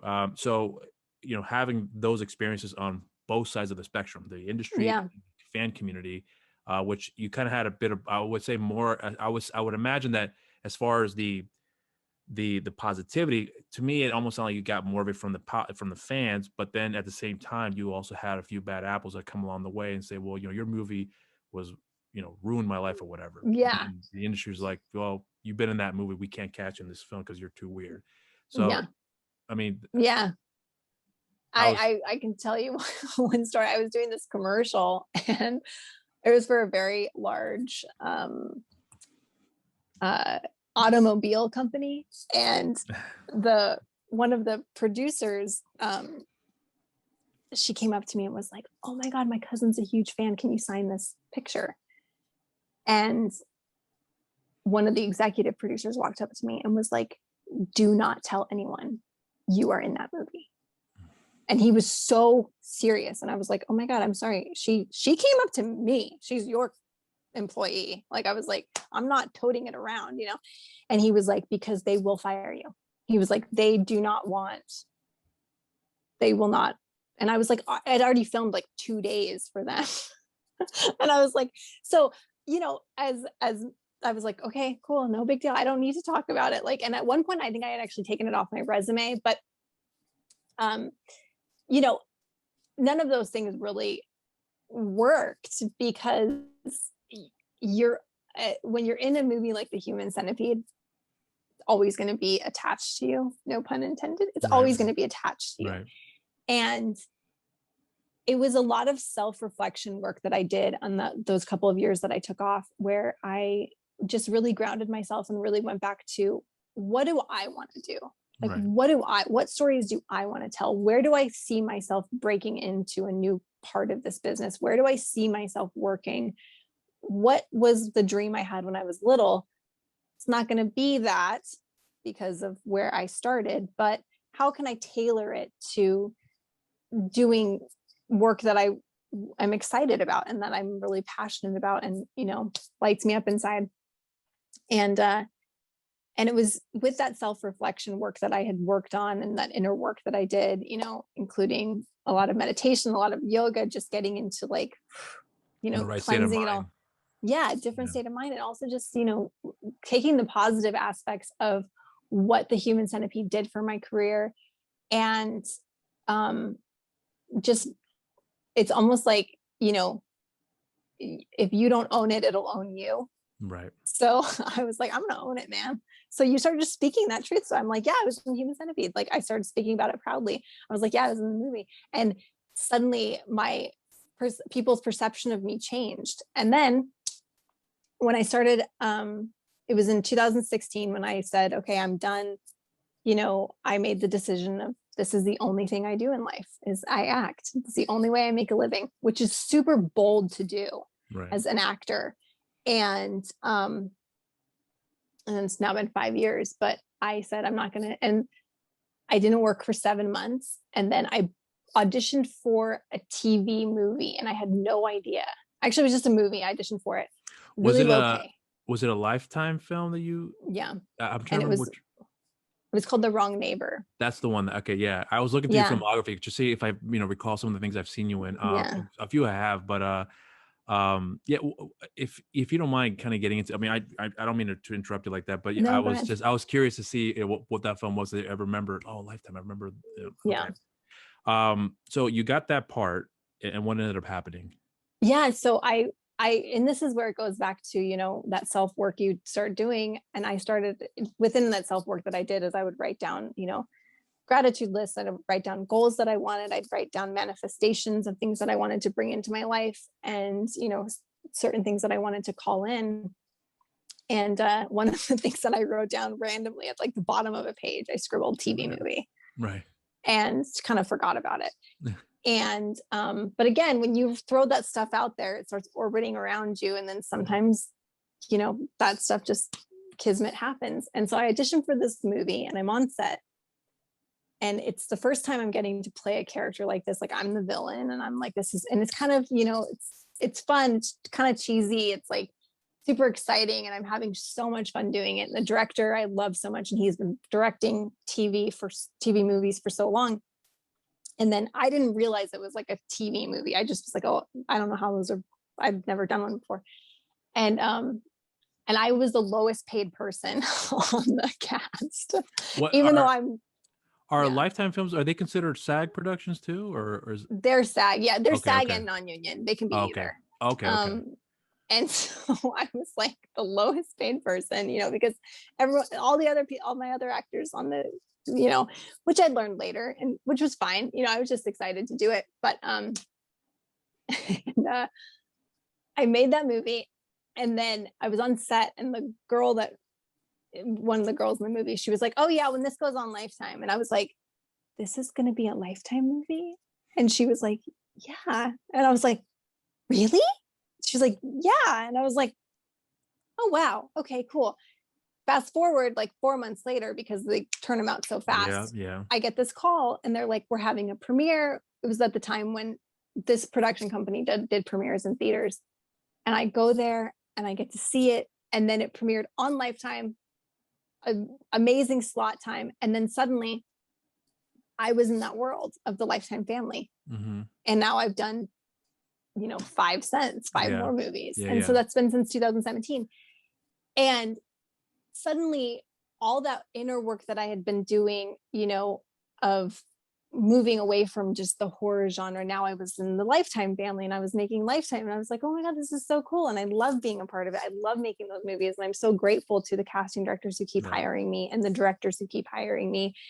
And those fun, juicy characters I get to play, which are, safe versions of horror film, And I then got back into commercials and I started auditioning for commercials again. And I started really seeing myself in a different light. And it was really, really exciting because I saw the massive shift that had happened in my life, where I was like, suddenly my career was taking a shape that I didn't expect, but at the same time, I was super grateful for. Mm-hmm. And I still had, the horror stuff over here that I could still draw on, and I could go and like tap into that area when I needed it. For instance, like when Antidote came to me, and doing a movie like The Human Centipede prepared me to do a movie like Antidote, so all of it, it all works and it's all cohesive and it all kind of ebbs and it just works. And so I just, my biggest takeaway from, not wanting to be a part of something and then accepting it and then just owning it at this point and being very proud is just, I tell people I love being dubbed a Scream Queen because not many people are. And it's a really cool title to be given because it means I'm good like at it. Exclusive circle, if you think about it, there's only a handful of people that can actually, be a part of that kind of a clique there. So, I mean, so now you've embraced it and, and so much, and time has passed since, Centipede, and you were also in the sequel as well too. So but I'm curious, were you starting to feel, I guess you could say, the negative effects of the Human Centipedes when you were going into the second film? Was that still part of the whole transition of you kind of feeling that those side effects of like the impact that it was going to have on your career? Yeah, the second one I filmed a year. It was like the first one had just come out, and I started filming the second one. Okay. And so the second one was just a lot. It was a lot more difficult because it was just so awful. Like filming that movie was so awful. It was so gross. It was so disgusting. I think I've seen it like maybe twice all the way through. I wasn't a big fan of it, to be honest. It was just too much. And I cried almost every night to my mom when I filmed that movie, because I'd call her up. I was filming in London. I'd call her and be like, I don't know what I'm doing, because it was so fucked up to me. It was just so like, ugh. Was it gross for you because of the direction of the story and the whole atmosphere of the story? What about it was so the story, okay. The stuff that we were filming was just like, I just had it was hard. It wasn't even things that I was in. It wasn't even parts that I was just witness to them, Oh, okay. Like when the girl gets raped with barbed wire, like it was just, and then when the baby's head gets squished and it's just, it was just like, oh my God, it was just like pushing the envelope too far. So that add on to like that experience of like, holy shit, this is where my career is going. Yeah. Okay. Yeah. And I had and then when the second one came out, it was much bigger release than the first one because people were excited about it. People were like, people were throwing up in the movie theaters. They were like, ambulances were taking them away. When I saw the first one, I was actually at Fantastic Fest in Austin, Texas, and sitting behind me was Elijah Wood and Dominic Monaghan. Yeah. And I was like, oh my God, I'm so embarrassed. Because I was like, here are these two amazing actors who like I Yeah. respect so much. And I was like, and here I am like But they were calling fans of them. the movie though, weren't They were they? huge fans, but they were like, Yeah. oh my God. Like it was Yeah. just like they were giving out they gave out barf bags like at the beginning of that premiere. Like that's I mean, and it's like a staple removal. It was just like Yeah. it was like gimmicky and it was just a lot. And it was just a lot for me to handle. And I just didn't see, I didn't really understand the repercussions of doing something like that movie. And then when Roger Ebert gave the review, which was Oh yeah. just horrible. Yeah, I read that review. I remember when Yeah, the it film was had come horrible. out. Yeah, I remember It was specifically, and I was horrible. like, it can't be that. But when I saw the movie, I was like, okay, I see where this is Okay. going. Yeah. But see, I didn't hate the movie at all. I'll be honest with you, I love the horror genre. It's actually my second favorite. Yeah. But when it comes to like the idea of the film was shocking enough as it was already for me, and it was one of those. It's actually the very rare times ever in my life wherever when I heard about a movie and I was hesitant to watch it because of Hmm. what it dealt with, especially the second one. Yeah. Because the second one, when I heard the direction that was taken, it was almost like a self aware type of movie in a way. Um, I seemed like they were just it was kind of like just trying to cap it off from from where they were here to to Yeah. another level, which was fine. I wasn't against it. And I didn't hate the movie by any means. It was just one of those things where certain things certain things in films can really have that effect on me. And then when I saw it, I was like, oh, it wasn't as bad as I thought it was. But my preconceived notions about the film, the direction of the story and the idea of people being conjoined from one end to the other, I was like, that's the worst thing someone could ever shoot. I know. Why would they do something like that? But anyway, so Yeah. but again, that comes with with me watching the film where my perception had changed, and all the noise about this whole franchise, because it was three films when it at the end of the day that Hmm. they made. I could see the popularity behind it and the shock value that came with that. But never once at that time did I ever consider of the impact that it had on the actors. Yeah. Um, because the director Tom Six, he certainly, and this is not to be, I'm not throwing any shade at him at all. It's just what I'm trying to get at is that I noticed by the third movie he's in the film and he's almost admired. Yeah. There's a porn star in there. I forgot her name, but she's in the Hmm. movie and she's admiring him, and I was like, wow, this is really taking up a whole another notch right there. So clearly, you could see that there was a certain sense of like, okay, we've made it this far. Let's just take it. Let's just do whatever we want, and that's kind of what I picked up with the franchise by the third film, and then by that point, Yeah. the franchise had ended. I think. Um, but having seen that trajectory for the franchise, I don't know if you were keeping up with it at that point, or if you were aware of what they were trying to do. But when you saw where the franchise was going, and then where you as a person, your career was going, was there any point in your life at that moment where you thought, what the hell is going on? This is, clearly the franchise is going one direction, is being received the way it is, but my career, my life, was there? Wasn't moving forward. Right. I mean, I know you Yeah. covered a good bit of that here, but I Yeah. mean, I'm curious if seeing that, where the film was going or the series was going, did you Yeah. have any thought processes like, did you feel like it was unfair for you, or what was your mindset at that particular moment in time, seeing that happen? Yeah. I don't know if I ever thought it was unfair. I just thought it was again, you make a movie and that's it, and that's kind of, Right. like sometimes the director hires you again, sometimes they don't, and I think the biggest thing that I had to do was to detach myself from it, and it was which is really hard to do when it's so big and you're constantly getting called to go to conventions and you're getting called to I would get sent some scripts that were like, I mean, these films Same. never got made, but they were insane. Like I was like, this is insane. And I was like, this is not what I want to do. And I'm like, am I attracting this? And then I start going through, all of these things. But yeah, it's like, you know, the Human Centipede kind of became its own life force, and Yeah. it's over there living, on its own. And I still get people who come up to me today and they're like, oh my God, I just saw it. And they're like 18 years old. And I'm like, oh my God, you were so young when we made it. And it's one of those things where, you know, I would I wouldn't really keep up with it. I didn't really keep up with it after the second one came out. I again just tried to like distance myself as much as possible, kind of disconnect from anything with it. And then now, because it's been a good bit of time, and because I've done that work and I've built a separate body of work away from Yeah. it, that I can look at it now and just appreciate it and be like, Right. oh, that is what it is. I can do that now. If I don't think if I would have taken that break and had that self-reflection time, I don't think I would be at this positive place I am in my life. Right.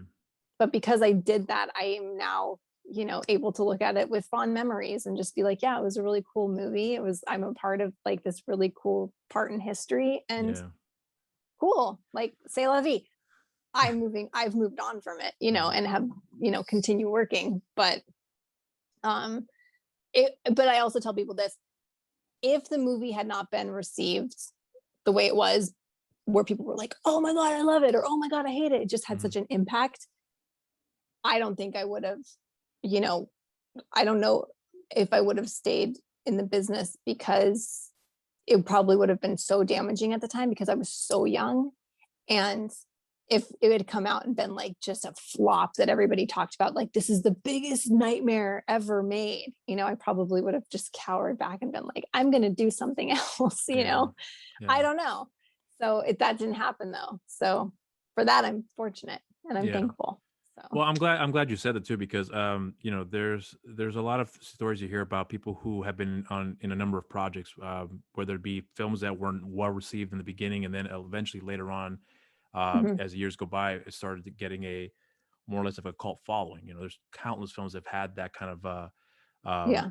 you know, newfound success, if you will, and then all of a sudden the actors that were in those movies or the directors, whoever else, are all of a sudden being called out to see, you know, hey, Hmm. why don't you talk about the movie? And they're like, wow, what was that like?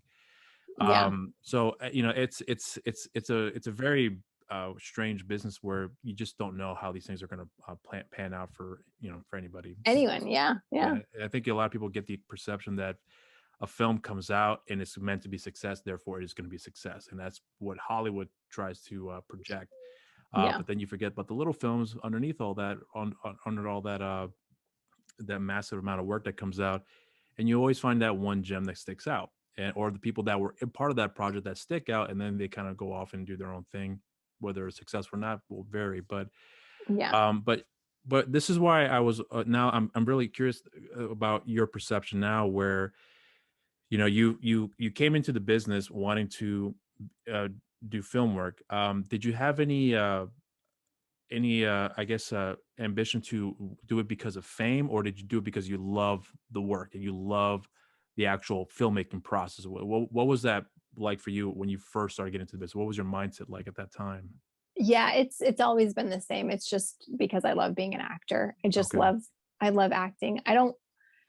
Fame is such a weird, I don't know fame because I'm not a famous person. You know, I have people who are, you know, I have fans and things like that, but I'm not some like famous person. I can walk down the street and I can go and get a cup of coffee easily and Right, right. nothing happens to me, you know.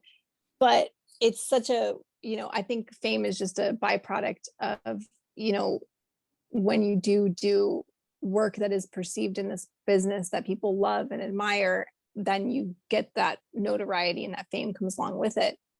um, for me, I don't care about any part of that. If that happens, that happens. But for me, I just want to continue being an actor and tell stories and to make art. And it's always been that drive for me. Right. It's just been to work with cool people and collaborate with people and, you know, tell stories. And that's it, Yeah. you know, Yeah. and that's that. And if the fame comes, cool. But if it doesn't, I'm okay too. You know, I'm perfectly fine. Yeah. Because I just want to, at the end of the day, I think a lot of my friends, included me, my husband, everybody, we just want to work consistently in this business. Right. And sometimes you have lulls and sometimes you're booking all the time. And then sometimes you don't work for a while and you just have to kind of plan for those times and accept them and just work on yourself and things and just know that like more projects will come. And, you know, I used to get scared that I wasn't going to ever do another project. And This was when I was in my like late 20s, and I was like, I have to stop getting scared about that happening, because the next project will come and it'll be the right project. And, I've had to just recently, I've actually said no to a couple of things because I can't leave my daughter and I can't be away for, 4 months filming overseas. Like that was a job literally that I had to say no to. And that's okay. I'm okay with it. I'm just Right, right. accepting of like where I am in life and the choices I've made that brought me thus far. And you just have to just keep rolling with it. Yeah, and because of your, because you got into the industry, I would imagine that because of acting, you were able to travel outside the United States. That's really where you had Yeah. first gotten to that experience. That, yeah. So you've gotten to basically do what I guess the everyday person would not be able to experience, which is Yeah. to go travel around the world and visit some environments that you had only seen on TV on the big screen. Here you are walking through London, as you mentioned before, Yeah.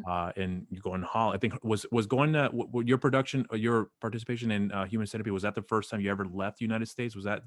Yeah. Okay, so Yeah. you had Yeah. okay, It was for me when I got the Human Centipede, it was like controversial European film. Cool. I was so young. I was like, this sounds fun, and right, we go to, and I lived in Amsterdam for like 5 weeks and it was super fun.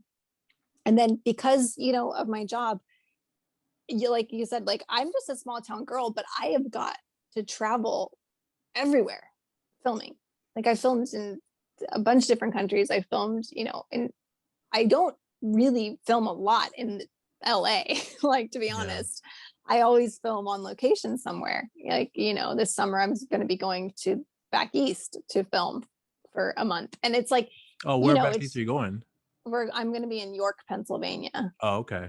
Yeah. So it's just really cool. I get to film in these really cool sometimes really cool little towns, or I get to film in like, you know, New Orleans, Texas, Missouri. Like I filmed all over, and Right. I feel very fortunate that that's my job. Like I'm like, it's so cool. Like Yes. Yeah. it's Yeah. I not a think regular 9 to 5.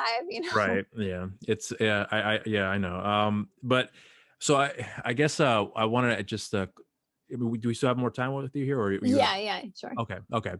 Well, I wanted to ask you about one other thing too, with your experiences on some of the actors you work with. We talked about Antidote, and you have mentioned your experience with Lewis, because Lewis in his own right is also a writer, producer, and director as well too. Mhm. Any insight from him that he may have shared with you along the way that you have taken with your own personal, or at least your professional life in that regard? Yeah, I think with Lewis, because at the time when we were filming Antidote, he was working on post production on, don't remember the title of the movie had just shot, but it was with Ron Perlman, and Was it it was just Smokers? really, maybe it was really cool. It had like a dog, like they had like, it was really cool. Anyway, he Yeah. was showing me like clips from it, and then he ended up actually using our editor for Antidote to edit some of the pieces of this Okay. film he was working on. And Louis has such an amazing story, because he was in a blockbuster like My Mhm. Big Fat Greek Wedding, like Yep. Yep. huge movie, like Mm. tiny movie that became massive. And he had openly talked about how that movie was such a family feel, and then when they went to do the second one, it was not the same director, it was not the same feel, it was Yeah. like nobody was like, Yeah. and he's open about that. Yeah.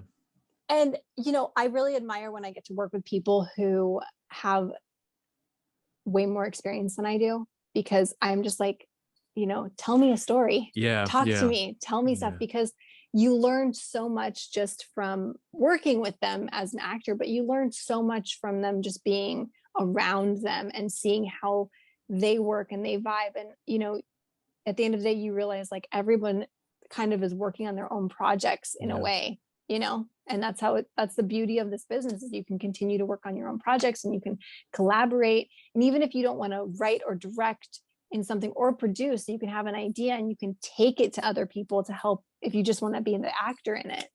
And Louis was really inspiring in that way, because he has his toes in so many different Yep. things, and he's really talented in so many different ways, and it's just using his knowledge and his talent, which I guess maybe kind of propelled me to like, oh, well, I can start producing and I can start doing that, because I'm good at that stuff too. Like I can do So that, you know. did he have an influence on you? Because there was another actor that worked with him, Scott Adkins, who said that, Louis Mantle was one of those Yeah. actors that really like made him step up his A game Yeah. from another Oh, level. Because it's I'm gonna sneeze. Sorry. it's all right. Yes, 100%. I mean, when Okay. Louis comes to set, like when you're working, and this is actually everyone on this set that I worked with, because in particular, they all had the script much longer than I did. They had all had a read through, they had all met each other. And so they had all fleshed out their characters quite a bit, where Right. I had only a few days. So I was really reliant on them, because I was like, because I wanted to just be 100% present with them. Right. And so when you're working with an actor like Louis, who has so much experience and he's just very good at his craft, he comes on set, he's Dr. Hellenbach, and he's just right there with you, and he's just like, everything he's doing is just like guiding you. And you feel that, camaraderie with him, where it's like, you feel so free to then be who you can be, bring Sharon to life as much as possible. And so it was really, really cool that I got to work with him and I got to experience that, because I don't get to work with actors that are at a higher level than me. Sometimes I work with people that are on the same level. And so it's so exciting when I get to work with somebody who's like been in the business for 20 plus years, who has so much experience on small indie films, huge blockbuster films, and the whole, everything. And he's pretty much like run the gamut when it comes to that. Yeah. So you just feel very fortunate in those instances. Okay, so I guess since we're nearing that part of the end of the interview here, if you don't mind for me real quickly, I've I was completely surprised that we're having this time to have a sit down with you, because the intention was to do the review for the film, and then Pat whom you had reached out to me. He was saying because what I was doing a review, and I grabbed clips from films, and one of the clips that collected was from the Human Centipede. He's like, are you a fan of the movie? I was like, yeah, I mean, I've seen it. And he's like, yeah, because I know the actress. Did you want to talk to her? I was like, you talking about for Ashlynn? He's like, yeah, I know her. So we can I can reach out to her if you want to do the interview with her for the Human Centipede. I was like, well, no, I was actually doing a review for Antidote. So yeah, I'm going to upload the video right now, and if you can have us have a sit down with her, it'd be fantastic. So, so I'm glad it worked out that way, because I hope that people will take the time to listen to this and hear your story, but also understand the whole process of what it's like for an actor, highs and lows, and and then having that bit of resurgence in their career where they're really picking up some momentum, because I think that's something of a really important aspect for people to really pay attention to. So I really do appreciate your time and giving me the opportunity. Yeah, this was really fun. I'm glad. You. I hope you did enjoy it, because I work very hard to do as much research as I can for someone that I'm talking to. Yeah. So forgive me if I didn't sound like I was fully prepared, but because I was trying to gather as much as I could in such a quick turnaround time for me to be aware of their work. And in the last and this is no joke, I literally just watched your movie Variant, which I saw on Amazon. Yeah. So I saw that before, because I wanted to at least try to get myself familiar with some of your work, your acting abilities and so on. Like I really try to get my hands on with trying to get a feel for the actors and what they've done before in the past in their filmography. So, but I really appreciate your time, and I know you got to go to take care of your daughter. But is there anything you want to plug in before you close out this interview with me? No, just thank you so much. This was so wonderful. I mean, I don't usually get to talk so in depth about my history and life and all of the wonderful things. So thank you. And then as far as plugging anything, just, Antidote is out. So people can watch it. They can watch your review, and then they can watch it for themselves. And then that's it. Just be positive, stay light, And believe it or not, you're actually my second guest on a show that I'm actually just starting. And the first interview I just got done, I was actually this week as well, and I'm still finishing up that video, and now I get to work on this one. So this interview will be out hopefully within about a week or two's time. Okay, So awesome. hopefully I'll send you a link if you're interested in checking it out. Yeah, definitely. And but again, I appreciate your time. Thank you very much. And Thanks, hopefully we'll get to Rob. do this again somewhere down the line. Yeah, let's keep making more stuff. I love Absolutely. it. Yeah, All so right. I'll be in the lookout to promote some of your other work too that I come across as well too. So, but again, thank you very much, and best of luck to Thanks. you, and take care. All right. Talk to you soon. Bye.